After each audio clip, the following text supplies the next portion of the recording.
নমস্কার, জীবনবাণী অনুষ্ঠানে আপনাকে স্বাগত জানাই। অন্যান্য দিনের মতো আজও আমরা মঙ্গলময় ঈশ্বরের জীবনদায়ী বাক্যের ধারাবাহিক আলোচনা নিয়ে উপস্থিত হয়েছি। আমার বিশ্বাস আপনি কৃতজ্ঞতার সাথে এই বাক্য গ্রহণ করে থাকেন এবং দিন প্রতিদিন ঈশ্বরের জ্ঞানে বৃদ্ধি পাচ্ছেন। আমরা খুব খুশি হই যখন আপনি আমাদেরকে আপনার এই আশীর্বাদ পাওয়ার বিষয় ফোনের মাধ্যমে জানান। আসুন শুনি ঈশ্বরের বাক্য আজ আমাদেরকে কি জানাতে চায়।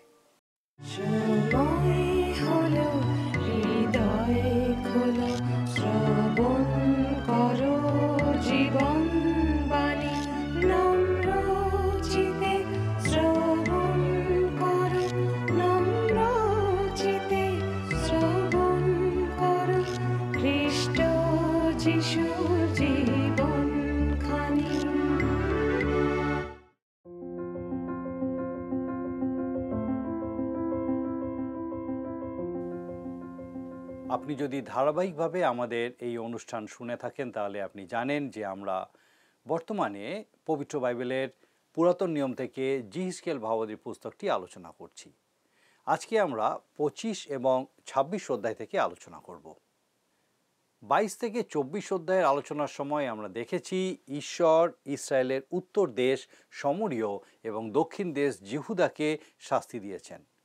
উত্তরের রাজা আহস অনেক আগেই জীবন্ত ঈশ্বরের আরাধনা ত্যাগ করেছিল এবং লোকদের গোবৎসের আরাধনায় লিপ্ত করিয়েছিল। আর দক্ষিণের দেশ জিহুদা আরও ঈশ্বর থেকে দূরে সরে গেছিল।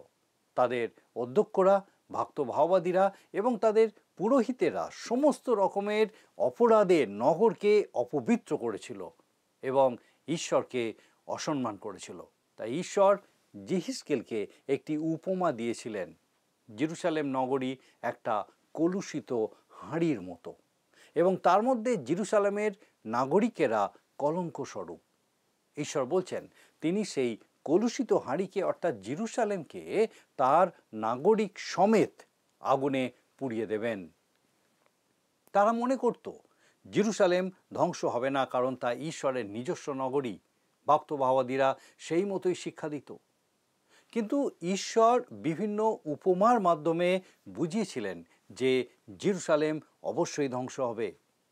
তখন জিহিজকেলের স্ত্রী মারা যায় আর ঈশ্বর তাকে বলেছিলেন সে যেন শোক প্রকাশ না করে। এতে নির্বাসিত জিহুদিরা অবাক হয়ে যাবে এবং জিহিজকেল ভাওবাদী তাদের কাছে বলতে পারবে কেন তিনি শোক করছেন না। আর যখন তিনি এই সমস্ত বলছিলেন তখনই জেরুসালেম ধ্বংস হয় এবং সেখান থেকে পালিয়ে আসা লোকেরা সেই সংবাদ নির্বাসিত জিহুদিদের কাছে নিয়ে আসে। তাদের যে প্রিয়জনেরা জেরুসালেমে হত হয়েছে তাদের জন্য কাঁদবার কোনো অবকাশ তাদের ছিল না। এই সংবাদ শোনার পর যারা এতদিন ভক্ত ভাওবাদীদের উপরে আশা রেখেছিল তারা নির্বাক হয়ে গেল। তাদের বলার কিছু ছিল না।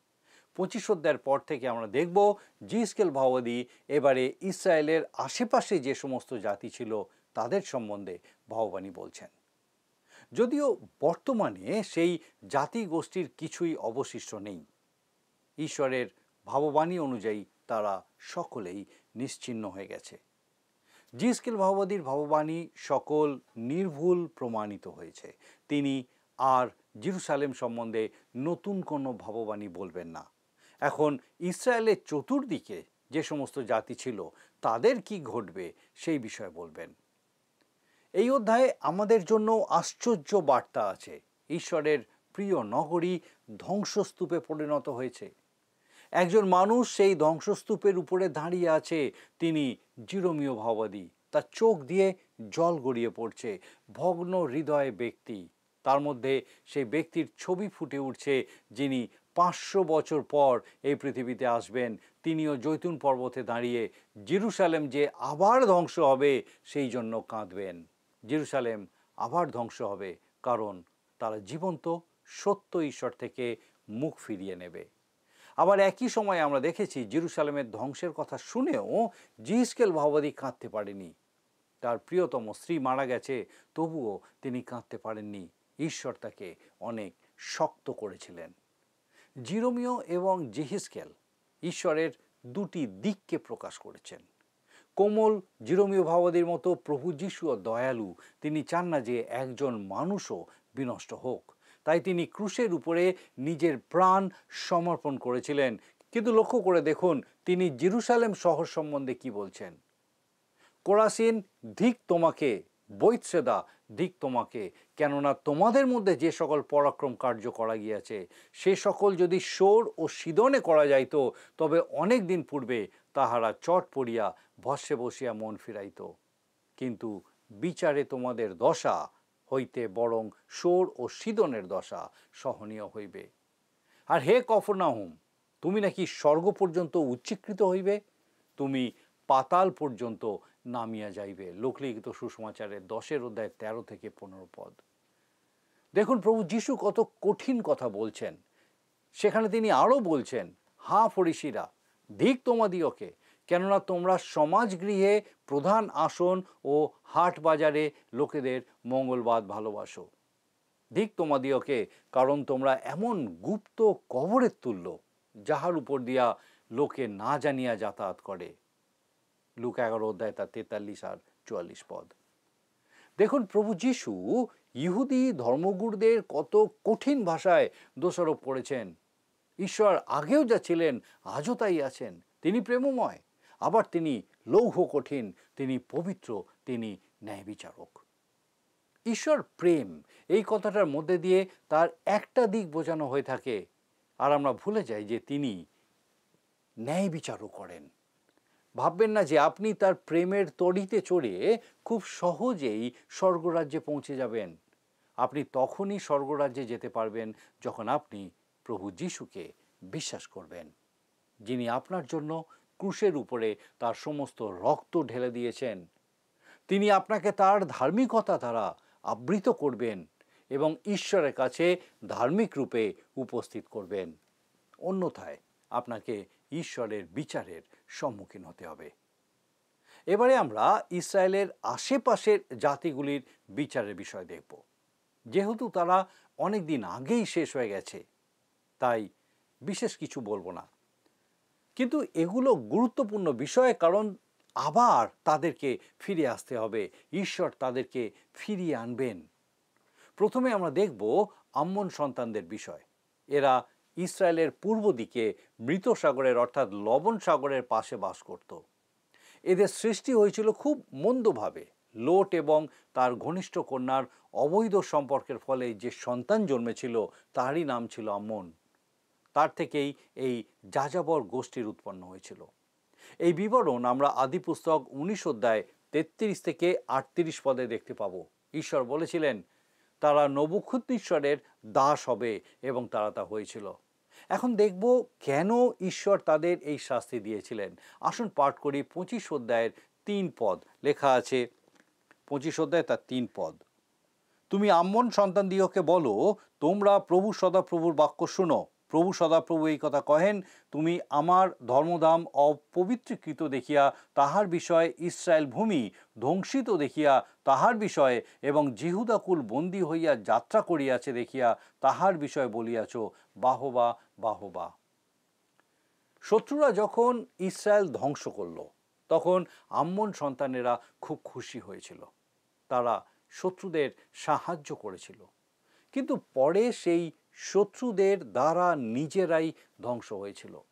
আবার জিরোমীয় ভাববাদীর 49 অধ্যায় 6 পদে আমরা দেখতে পাই তিনি বলছেন, ঈশ্বর বলছেন, তথাপি পরে আমি আম্মন সন্তানদের বন্দি দশায় ফিরাইব, ইহা সদাপ্রভু কহেন। ঈশ্বর তাদের শাস্তি দিলেন যেন তারা বুঝতে পারে যে তিনি সদাপ্রভু। জিসকেল ভাববাদী পুস্তক 25 অধ্যায় 7 পদে আমরা সেই কথাই দেখতে পাই। লেখা আছে দেখুন 7 পদ। এই জন্য দেখো, আমি তোমার বিরুদ্ধে নিজ হস্ত বিস্তার করিয়াছি, জাতিগণের লুট দ্রব্যরূপে তোমাকে সমর্পণ করিব। জাতিগণের মধ্য হইতে তোমাকে কাটিয়া ফেলিব, দেশসমূহের মধ্য হইতে তোমাকে উচ্ছিন্ন করিব, আমি তোমাকে লুপ্ত করিব, তাহাতে তুমি জানিবে যে আমি সদাপ্রভু। এরপরে আমরা দেখব মোয়াব সম্বন্ধে ভগবাণী। মোয়াবীয়রা আরেকটু সভ্য জাতি ছিল। তাদের উৎপত্তি হয়েছিল লোট এবং তার জ্যেষ্ঠ কন্যার অবৈধ সম্পর্কের মাধ্যমে। তারাও ইসরায়েল দেশের পূর্ব দিকে এবং লবণ হ্রদের উত্তরে বাস করত। আমরা রুতের কথা জানি, তিনি মোয়াবীয়, তারই বংশের সন্তান দাউদ এবং দাউদের বংশের সন্তান প্রভু যীশু। তাই মথলিখিত সুসমাচারে প্রভু যীশুর বংশ পরিচয় আমরা রুতের কথা পাই। দেখুন, ঈশ্বর তাদেরও বিচার করেছিলেন, শাস্তি দিয়েছিলেন। আমরা পাঠ করি 8, 9 আর 10 পদ। লেখা আছে, দেখুন 8, 9, 10 পদ। প্রভু সদাপ্রভু এই কথা কহেন, মোয়াব ও সেইর কইতেছে, দেখো জিহুদা কুল অন্য সকল জাতির তুল্য।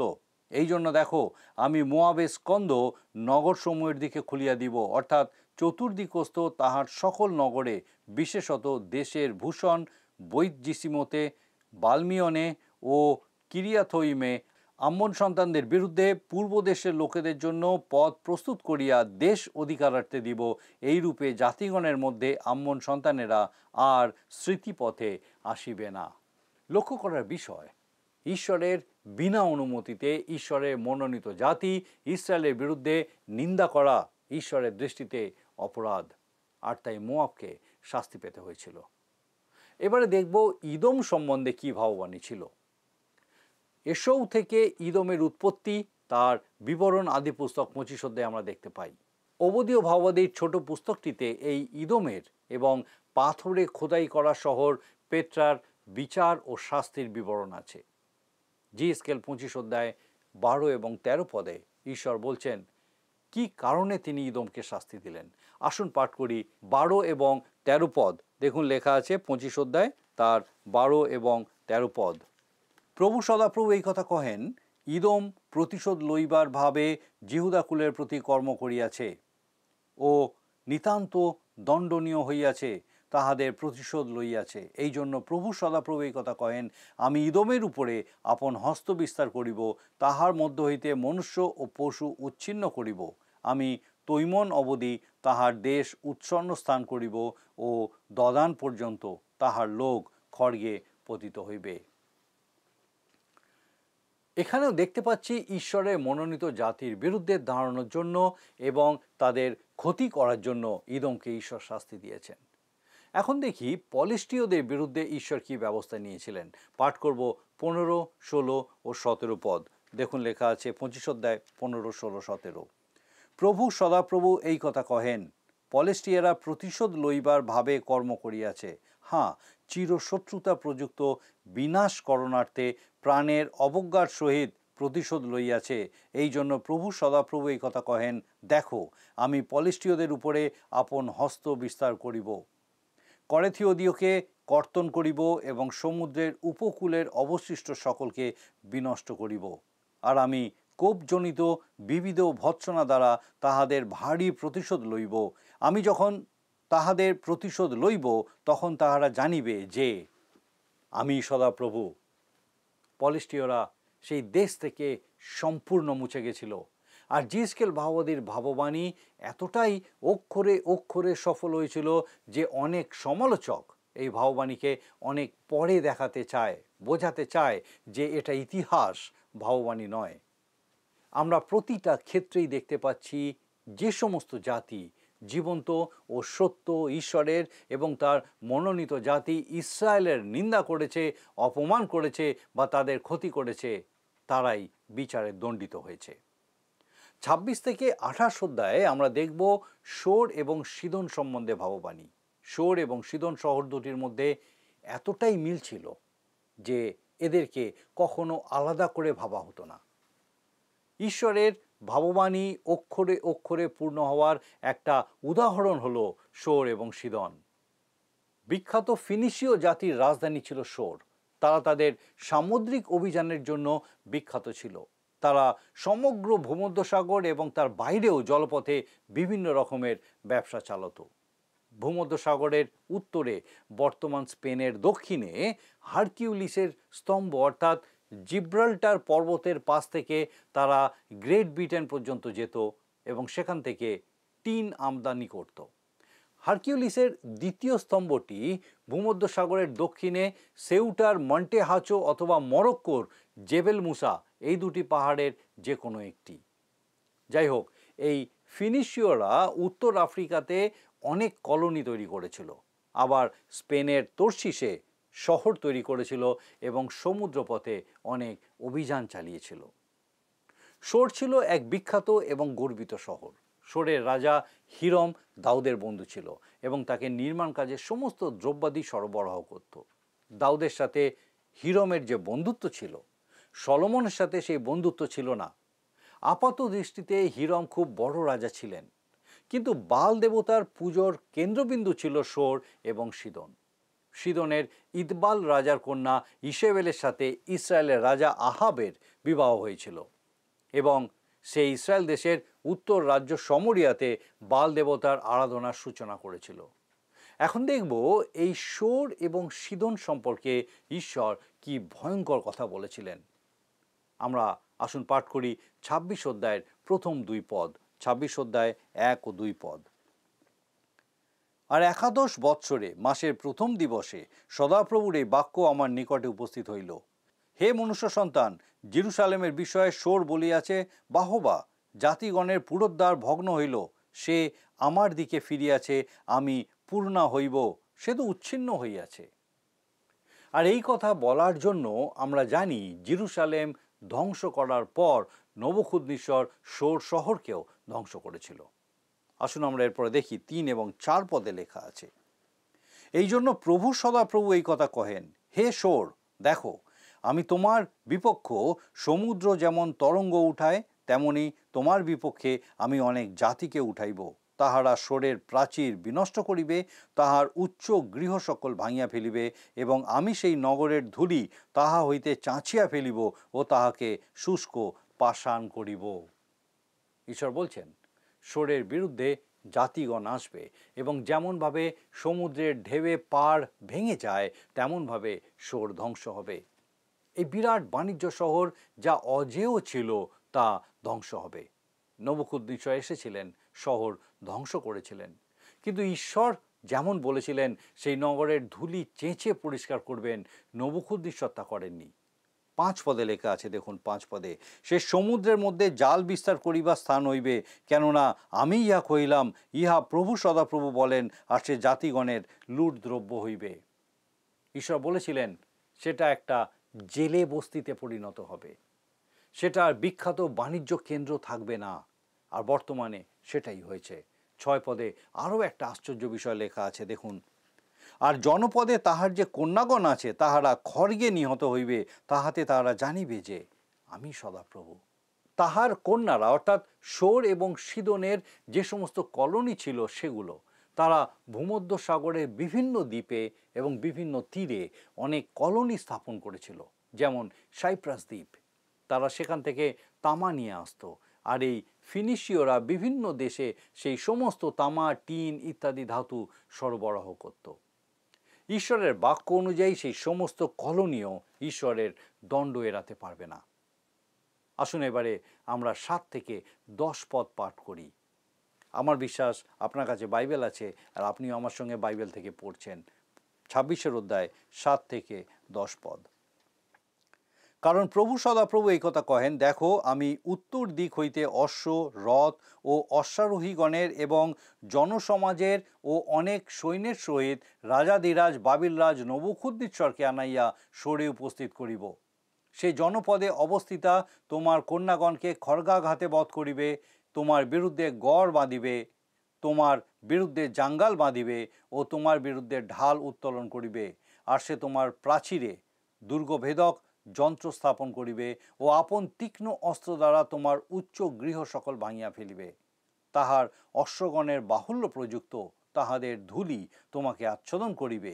সে যখন ভগ্ন প্রাচীন নগরে প্রবেশের ন্যায় তোমার দ্বার সকলের ভিতরে যাইবে, তখন অশ্বারোহীদের চক্রের ও রথের শব্দে তোমার প্রাচীর কাঁপিবে।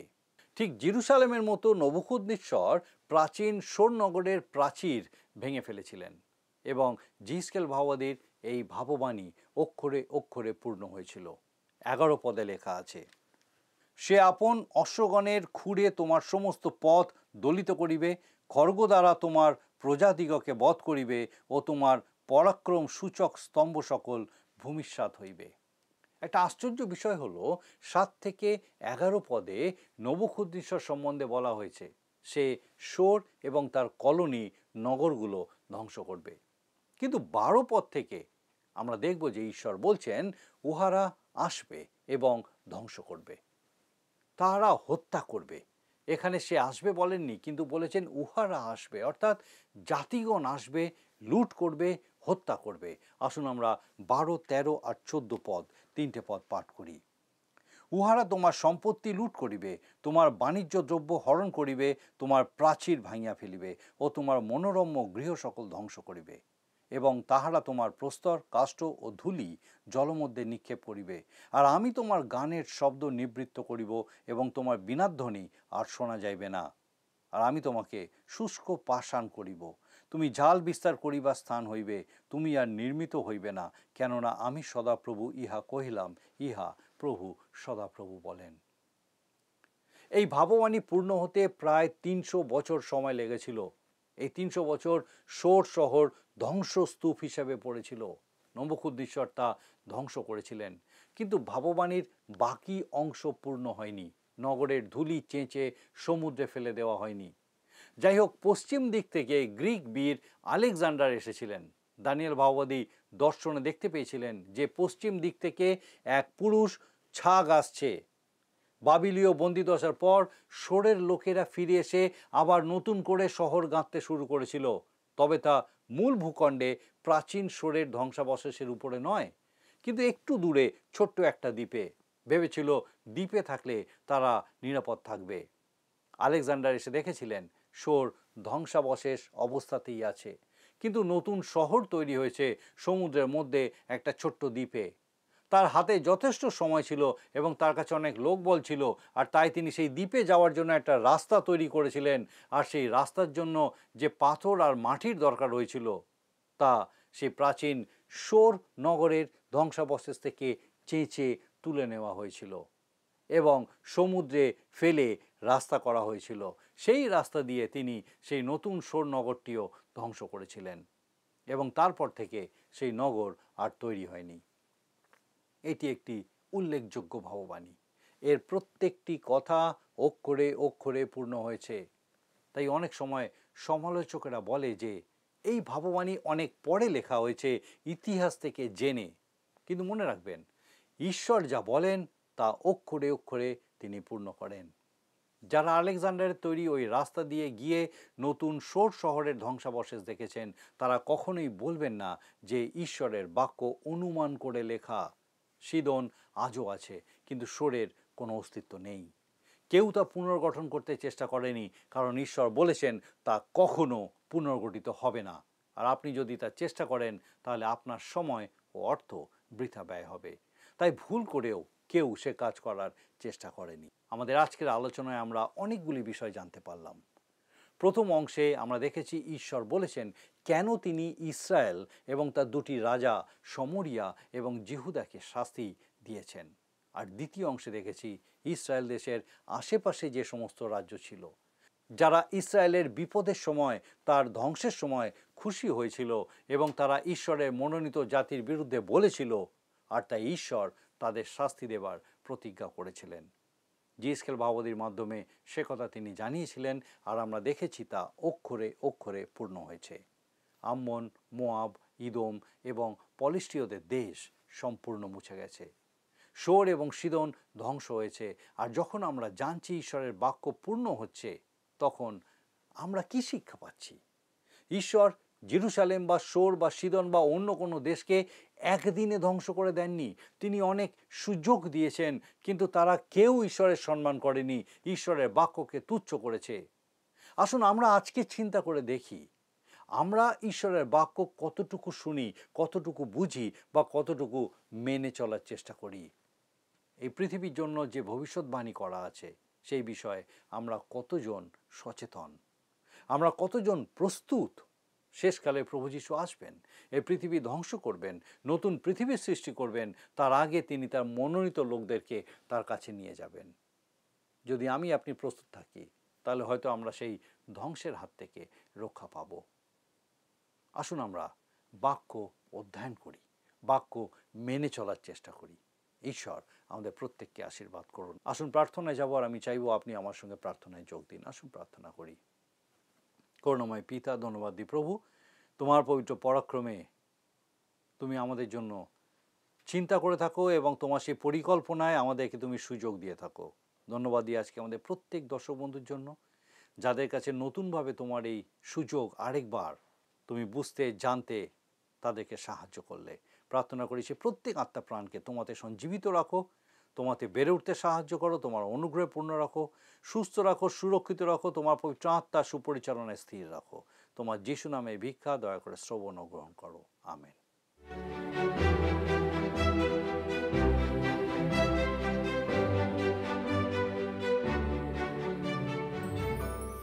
আপনি যদি আমাদের এই অনুষ্ঠান বা পুরাতন সম্প্রচারগুলি আবারও দেখতে চান, তাহলে আমাদের অফিসিয়াল ইউটিউব চ্যানেলটি সাবস্ক্রাইব করুন। ভালো লাগলে ভিডিওটি লাইক করুন এবং আপনার বন্ধু বান্ধবদের সাথে শেয়ার করুন। আর অবশ্যই আপনার মতামত কমেন্ট সেকশনে জানান। আমাদের এই ধারাবাহিক বাইবেল শিক্ষার অনুষ্ঠানটি শুনবার জন্য আপনাকে অশেষ অশেষ ধন্যবাদ। আপনি নিশ্চয়ই দিন প্রতিদিন ঈশ্বরের বাক্যে সমৃদ্ধ হচ্ছেন এবং আমি বিশ্বাস করি তা আপনার জীবনে কাজ করছে। আপনি একটু একটু করে ঈশ্বরের ইচ্ছা অনুসারে পরিবর্তিত হচ্ছেন।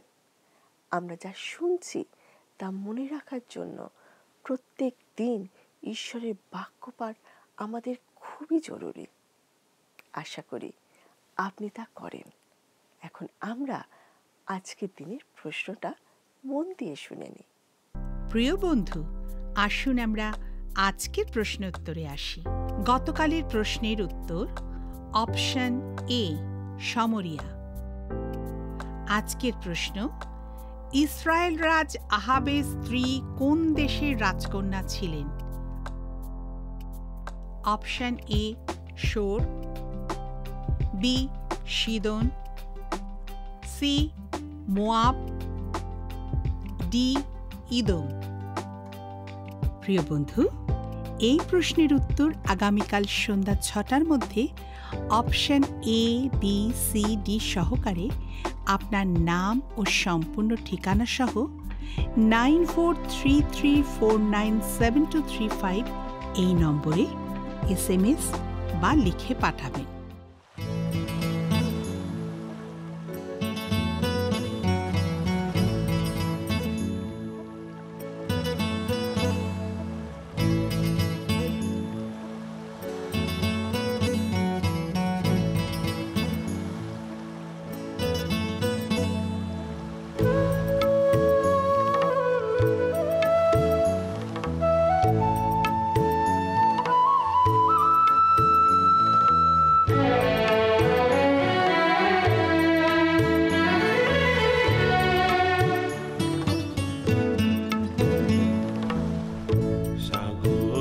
তুই কত নদী ধরবি বুকে আমার যিশু আপন করে অনন্তকাল আছেন ধরে জগত সংসার। সাগরে তুই কত নদী ধরবি বুকে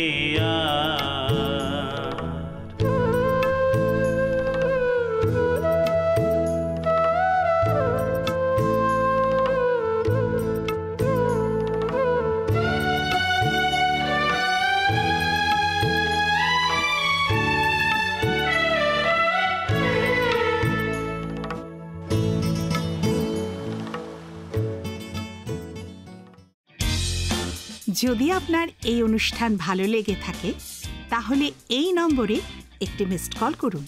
তাহলে আপনি পরের বারে বিজয়ী হতে পারেন।